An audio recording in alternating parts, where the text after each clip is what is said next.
Welcome to MSAU's Care and Use program for Halifax Regional Fire and Emergency. MSA is committed to continuous product improvement. From time to time, improvements are made that may change the appearance or function of your product. MSA makes every effort to keep training materials current. However, certain materials such as videotapes, DVDs, and training-on-demand CDs cannot be updated after they've been recorded. Check www.msanet.com for the latest in training materials. This program is a supplement to, not a substitute for, the operation and instructions that came with your product. Thoroughly read the operation and instructions, including all warnings, cautions, and notices before using your product.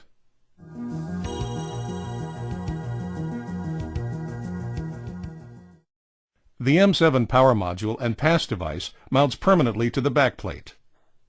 A cylinder band secures the air cylinder with cylinder valve and cylinder gauge. High-pressure air passes through AutoLarm audible alarm with Universal Resource Connector, or URC, to the first stage regulator.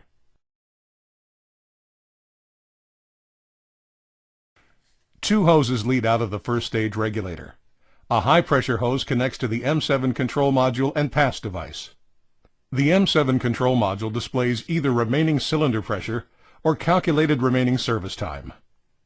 An intermediate pressure hose connects to the Firehawk second stage regulator, an Ultra Elite push-to-connect facepiece. The Firehawk M7 SCBA is NIOSH approved for protection against CBRN agents.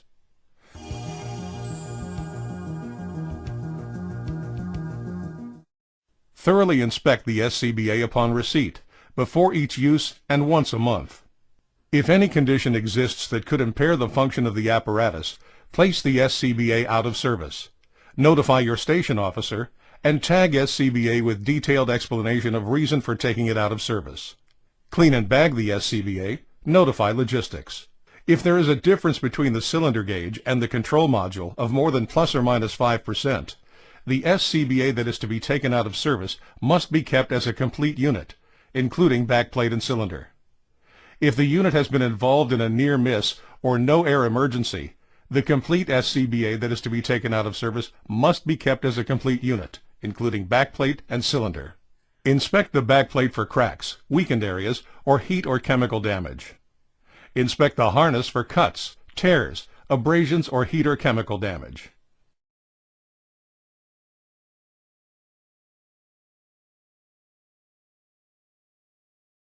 Make sure the cylinder band holds the cylinder securely. Operate the latch wing to be sure it opens and closes properly. When locked, the latch wing should not turn.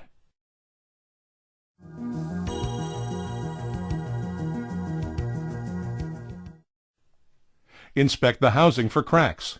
Make sure it is attached securely. Inspect the alarm ports on both sides of the M7 power module for obstructions. Make sure the buddy lights are not loose or broken. Make sure the power cable is attached securely to the M7 power module. If you can loosen it by hand, it is not tight enough. Inspect the gauge hose and power cable for damage. Make sure they are securely connected. Inspect the housing for cracks. Check the cover. Make sure the rubber cover is in good condition, and that the buttons are present and operate easily. Inspect the cylinder body for cracks, dents, weakened areas, broken or peeling fibers, or heat damage. Check the hydrostatic test date. Carbon-wrapped cylinders must be tested every 5 years. Inspect the cylinder valve. Unscrew the AutoLarm with URC assembly coupling nut from the cylinder valve. Make sure the O-ring is present and in good condition. Check the threads for foreign objects or damage. Check the AutoLarm bell. Make sure it is straight, securely attached, and in good condition. Inspect the URC coupling. Make sure it's clean and undamaged. Check the protective cover and lanyard. Look for cracks, tears, weakness, loss of elasticity, or any condition that could cause detachment. Replace the protective boot if it is missing or damaged. Inspect the URC and quick fill couplings for tightness of the coupling halves and tightness of the coupling to the SCBA. Close the cylinder valve and relieve system pressure. Remove the dust cap. Make sure there is a line that extends across the joint and coupling hex flats onto the autolarm or quick fill manifold body. Put the dust cover on the coupling and, using maximum effort, attempt to loosen the coupling at the joint by turning the dust cover counterclockwise. Do not use tools. Remove the dust cover and inspect the coupling. If the line does not line up across the joint or across the joint where the coupling attaches to the SCBA, remove the SCBA from service and contact the logistics division.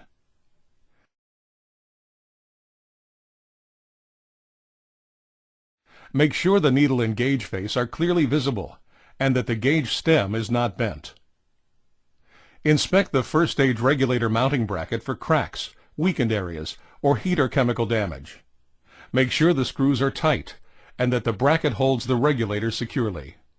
Make sure the pressure relief valve is installed properly and that the relief holes are clear. Check the hoses for cuts or severe abrasion. Make sure the fittings are tight. Remove the regulator from the belt keeper. Check the release buttons for smooth operation. Make sure the O-ring is present and in good condition. Check the intermediate pressure hose for damage. Check the head harness. Inspect for wear, broken or missing stitches, loss of elasticity, missing buckles or straps, or any condition that could impair its function. Check the lens for cuts, scratches, or any condition that could impair vision. Check for a tight seal with the rubber. Check the facepiece for deterioration, dirt, cracks, tears, holes, tackiness, or any condition that could impair its function. Inspect the sealing surface of the facepiece thoroughly. If it's deformed or distorted, it may not seal properly against your face. Check for tears or abrasions. Make sure the sealing surface is clean and free from anything that could break or irritate your skin.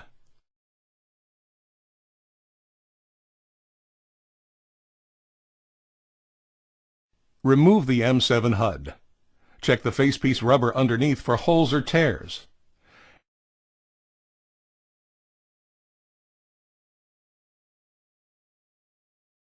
Inspect the housing for cracks or other damages that could allow contaminants to enter.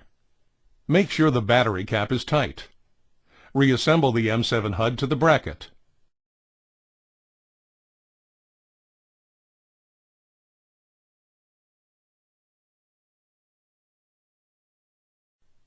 Check that the spider gasket and valve disc are present and in good condition.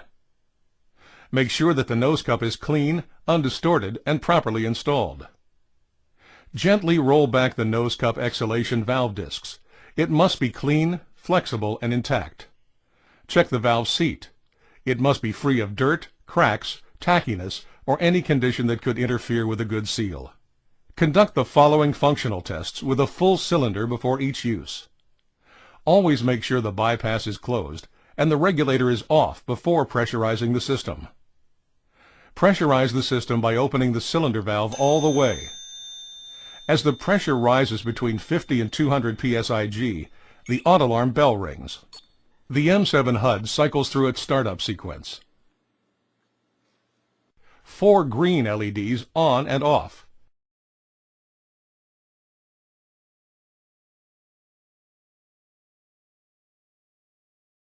Ensure that the M7 control module alarm button and M7 power module buddy lights are slowly flashing green.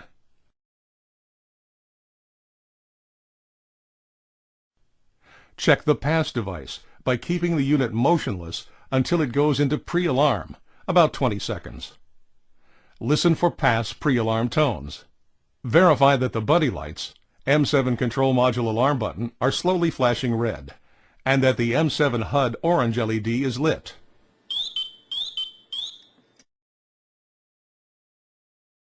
Stand still until the unit goes into full alarm. Listen for pass full alarm tones. Verify that the buddy lights and M7 control module alarm button are rapidly flashing red, and that the M7 HUD orange LED is lit. Listen for the M7 power module to sound the loud pass alarm. Look for the alarm button on the M7 control module and the buddy lights on the M7 power module to rapidly flash red. Check the manual alarm button. Use the reset button to reset. Close the cylinder valve and crack the bypass knob to slowly bleed off pressure. As the pressure drops below approximately 25%, check for a single flashing red LED and buddy light indicating a low air condition.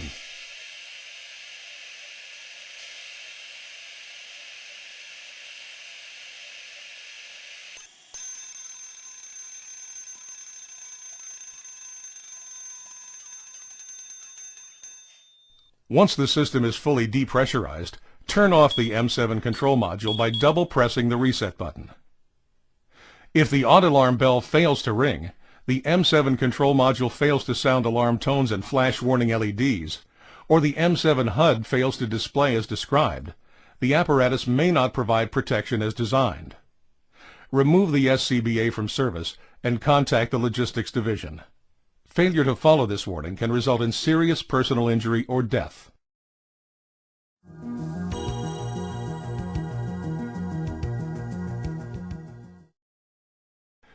Users must demonstrate proficiency at donning, negative pressure fit checking, and doffing before using the unit for respiratory protection. Don, negative pressure fit check, and doff in fresh contaminant-free air only. Properly decontaminate before doffing. Failure to follow this warning can result in serious personal injury or death. Always use a full cylinder. Using a less than full cylinder will reduce service time. Do not use the SCBA if the M7 control module pressure readings do not indicate a full cylinder. Remove the unit from service and have it repaired by the Logistics Division. Reach through the left shoulder strap. Slip your right arm through the right shoulder strap and hang the unit on your shoulders. Bend forward slightly and rest the apparatus on your back. Fasten the chest strap. Fasten the waist belt. Pull both ends to adjust for a snug fit. Straighten up and pull the shoulder pull straps so that the unit's weight is borne by your hips, not your shoulders.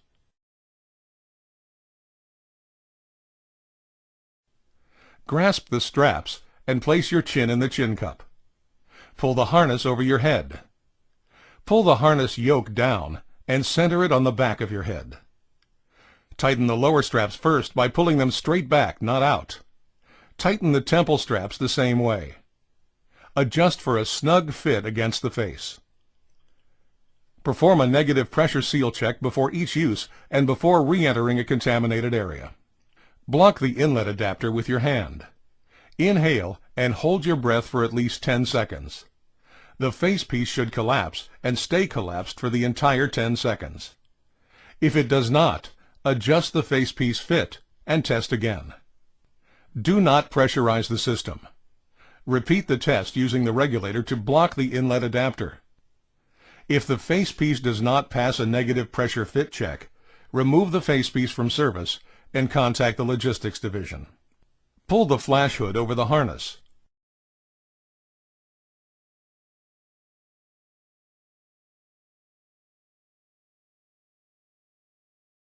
Test the exhalation valve. Take a deep breath and hold it. Block the inlet adapter and exhale. If the valve is stuck, there will be a rush of air at the sealing surface. Exhale sharply to release the valve. Do not use the facepiece if the exhalation valve isn't functioning properly. Remove the SCBA from service and contact the Logistics Division. Put on your helmet and secure the chin strap.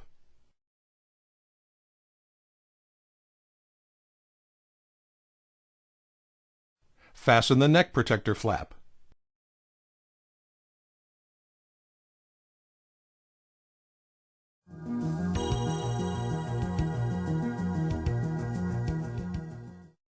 Open the cylinder valve. Listen for air leaks and watch the M7 control module pressure gauge and LCD display for 10 seconds. Do not use the SCBA if pressure drops more than 100 psig in 10 seconds. Remove the SCBA from service and contact the Logistics Division. Compare the M7 control module gauge and LCD pressure readings to the M7 HUD LEDs. They must agree to within 5%. To connect a Firehawk push-to-connect regulator, orient the regulator with the bypass knob to the right. Push the regulator into the inlet connector until it locks. Check proper engagement by tugging on the regulator hose. Inhale to start airflow. Do not use the SCBA unless the Firehawk regulator is connected properly. A regulator that is not connected correctly can separate from the facepiece unexpectedly. Remove the SCBA from service and contact the Logistics Division. Failure to follow this warning can result in serious personal injury or death. Check the bypass. Do not use the SCBA if the regulator does not free flow when the bypass is open. Remove the SCBA from service and contact the Logistics Division. Failure to follow this warning can result in serious personal injury or death. Eyeglass temples will prevent the facepiece seal. Use a spectacle kit to mount prescription lenses inside the facepiece. This device may not seal properly with your face if you have a beard, gross sideburns, or similar physical characteristics. See ANSI Z88.2. An improper facial seal may allow contaminants to enter the facepiece, reducing or eliminating respiratory protection. Do not use this device if such conditions exist. Users must pass a negative pressure seal test before each use. Never remove the facepiece except in a safe, non-hazardous, non-toxic atmosphere. Failure to follow this warning can result in serious personal injury or death. Immediately leave the contaminated area if you detect the airborne contaminant odor, taste, eye irritation, or if you feel any discomfort during use. Immediately leave the contaminated area if airflow noticeably decreases or stops completely. Failure to follow this warning can result in serious personal injury or death. Periodically check the pressure indicated on the M7 HUD or M7 control module. When cylinder pressure reaches approximately 25% of rated service time, a single red LED flashes. The external buddy light flashes red. The AutoAlarm bell rings. The M7 control module alarm tones sound and red warning LEDs flash. If the SCBA free flows, AutoAlarm bell rings, M7 HUD LED flashes red, or M7 control module alarm button flashes red, immediately return to fresh air.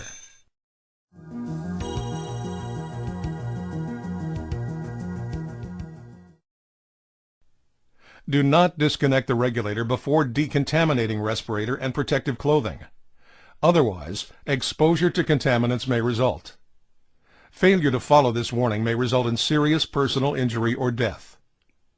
Do not drop the cylinder or bump the cylinder valve knob. An unsecured cylinder can become an airborne projectile under its own pressure if the valve is open even slightly. Failure to follow this warning can result in serious personal injury or death. Change cylinders in fresh air. Close the cylinder valve. Press the shut-off button. And disconnect the regulator from the facepiece. Open the bypass knob to release residual air pressure. Turn off the M7 control module.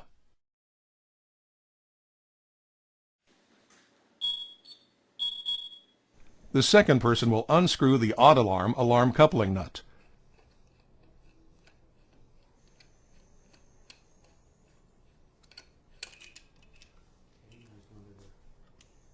Lift and turn the latch wing counterclockwise to loosen the cylinder clamp. Slide out the empty cylinder, and slide a full cylinder through the cylinder band until it seats.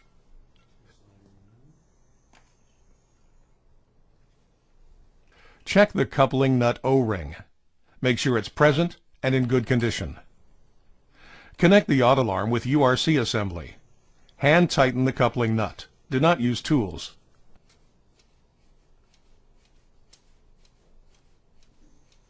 Turn the latch wing clockwise to lock the cylinder into position. Tug on the cylinder to check for secure attachment. Signal the wearer when the new cylinder is installed and ready for use. Close the cylinder valve. Press the shut-off button and disconnect the regulator from the facepiece. Open the bypass knob to release residual air pressure. Turn off the M7 control module. Doff the SCBA. Unscrew the AutoAlarm alarm coupling nut.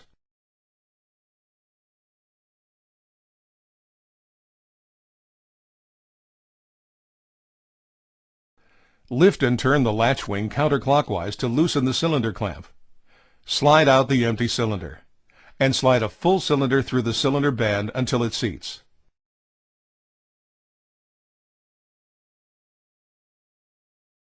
Check the coupling nut O-ring before connecting the odd alarm with URC assembly. Hand tighten the coupling nut. Do not use tools.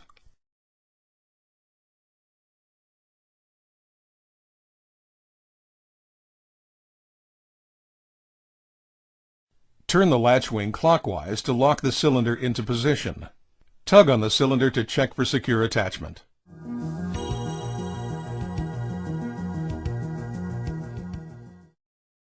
Press the mode button to refresh the display and turn on the backlight. Press the mode button again to toggle the display from remaining cylinder pressure to calculated remaining service time. Continuous pressure display mode shortens battery life. Continuous pressure display mode can only be activated when the system is pressurized. To turn on continuous pressure display mode, press and hold the mode button until the M7 power module beeps. To turn off continuous pressure display mode, press and hold the mode button until the M7 power module beeps. Continuous pressure display mode deactivates automatically when the battery is low. One flashing yellow LED indicates a low battery in the M7 HUD.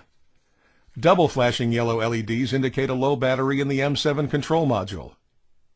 Alternating single and double flashes indicates low batteries in both the M7 power module and M7 HUD. In cold weather, water can freeze on the bypass knob.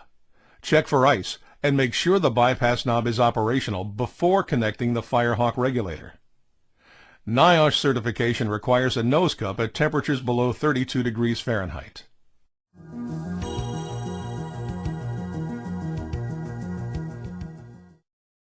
Using the quick fill system as a buddy breather, two users sharing cylinder air voids NIOSH approval. Do not interconnect SCBA with different pressure ratings, that is 4,500 psig to 3,000 psig. Remove the hose from the pouch. Remove the dust caps and connect the quick fill hose to the donating air supply. Connect the quick fill hose to the recipient quick fill fitting or URC assembly. Trans-filling begins immediately and takes about 45 to 60 seconds.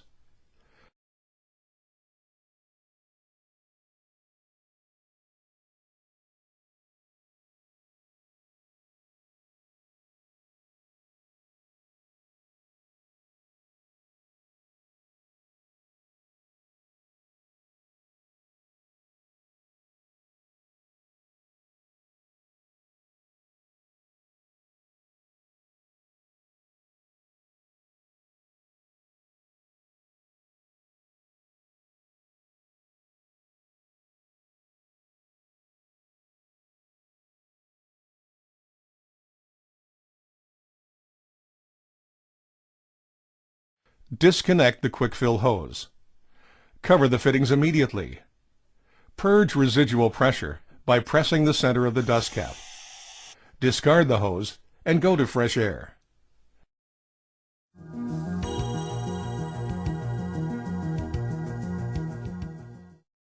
If necessary, properly decontaminate the unit after use. Do not remove respirator before decontaminating respirator and protective clothing. Otherwise, exposure to contaminants may result. Failure to follow this warning may result in serious personal injury or death. Press the shutoff button and pull the regulator out of the inlet port. Close the cylinder valve.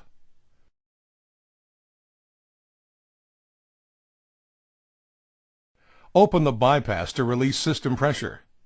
Close the bypass. To help prevent moisture and debris from entering the Firehawk regulator, stow it in the belt keeper. Turn off the M7 control module. The heads-up display turns itself off approximately 60 seconds after depressurization. A single red LED flash signals shutoff. Remove your helmet. Loosen the head harness straps by placing your thumbs behind the buckles and pushing them forward. Pull the facepiece up and over your head. Release the waist strap and chest strap. Loosen the shoulder straps by pushing the release loops out and away from your body. Slip off the right shoulder strap. Slip off the left shoulder strap.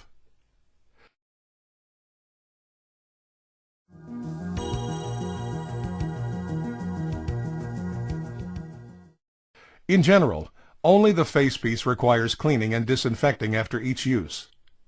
Use MSA Confidence Plus germicidal cleaner as directed with clean water.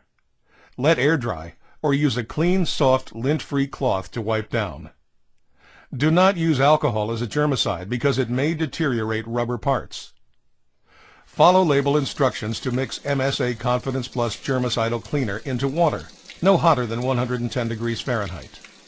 Hot water may distort the rubber parts. If immersing in water, remove the Firehawk second stage regulator, M7 HUD, and if equipped, amplified radio interface. Use a soft brush or sponge to wash the facepiece and nose cup thoroughly. Clean the exhalation valve by opening and closing it while flushing with clean water. Rinse in clean running water no hotter than 110 degrees Fahrenheit. Remove all traces of the cleaning solution. Cleaning solution left on the rubber may irritate your skin. Wipe off excess water and allow the facepiece to air dry. Do not force dry. To clean the harness and carrier assembly, use Confidence Plus germicidal cleaner, soap, or mild detergent. Use a sponge or soft bristle brush to remove deposits. Use a cloth or sponge to clean the M7 control module and Firehawk regulator. Make sure water doesn't enter the regulator.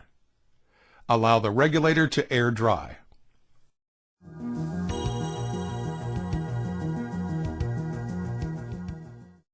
Recharge air cylinders as soon as possible after use. Cylinder air must be at least CGA quality verification level grade D respirable air. Do not store partially charged cylinders. The cylinder burst disc vents excess pressure if a full cylinder is overexposed to fire or heat. If the cylinder is not full, it may be damaged before the burst disc vents. Store undamaged facepieces only. Put the facepiece in its bag and store in a cool, dry, and clean atmosphere. Do not stack anything on top of the facepiece.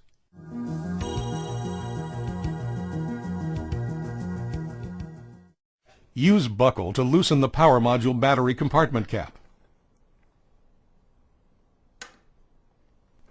Remove all 4 batteries.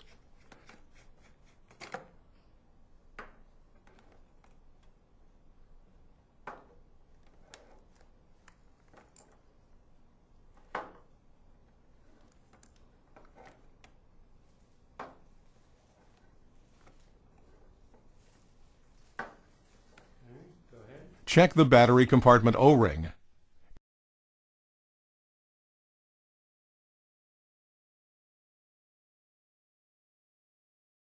Install new batteries.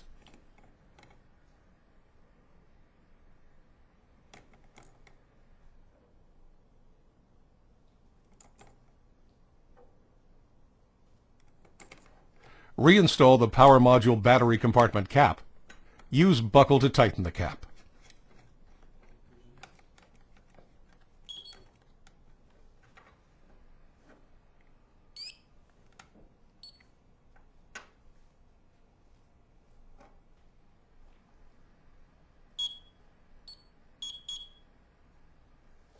Unscrew the battery cap. Remove the battery cartridge and batteries.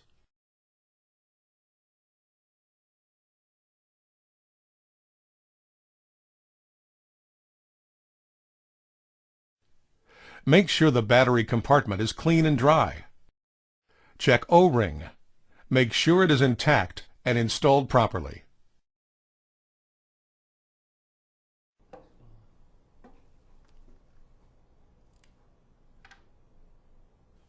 Check the polarity of new batteries as you load them into the cartridge.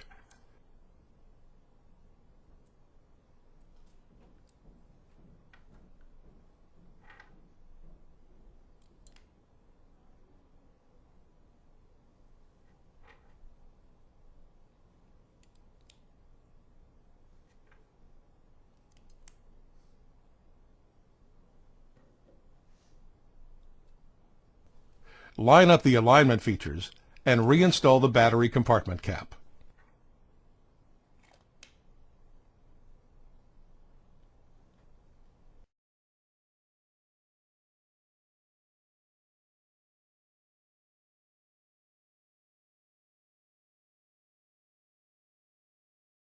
Unscrew the thumb screw. Remove the old batteries.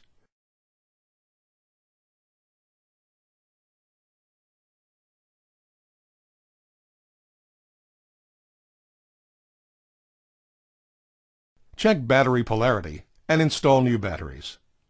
Close the door and tighten the thumb screw.